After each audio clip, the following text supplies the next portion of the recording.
È una persona italiana che ha praticamente origini friulane, che però diciamo lavora normalmente nel territorio veneto. Giovane che è ancora praticamente in famiglia. Lavorava in un ristorante senza contratto e beneficiava del reddito di cittadinanza, alcune centinaia di euro. L'hanno scoperto gli uomini della Guardia di Finanza durante una serie di controlli nei bar, ristoranti, hotel, campeggi e attività commerciali a Caorle. Questa persona è stata segnalata all'autorità giudiziaria e anche all'INPS proprio per la revoca del beneficio stesso. Sia lui che il titolare sono stati sanzionati. Avrebbe dovuto praticamente comunicare quindi all'INPS che aveva iniziato un lavoro. Queste comunicazioni vanno fatte non soltanto nel caso in cui il lavoro è regolare, anche se, come previsto dalla norma, anche nel caso di attività irregolari. Quindi comunque c'è una mancanza da parte del lavoratore che ha omesso di comunicare la sua variazione del reddito. È prevista una pena che va nel massimo fino a 3 anni di reclusione.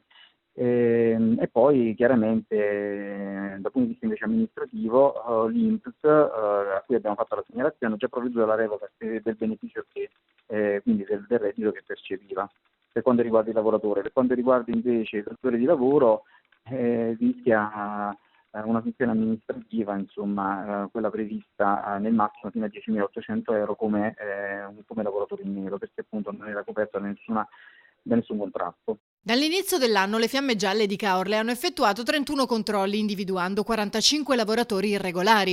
I titolari multati sono stati 17 con sanzioni di oltre 181.000 euro.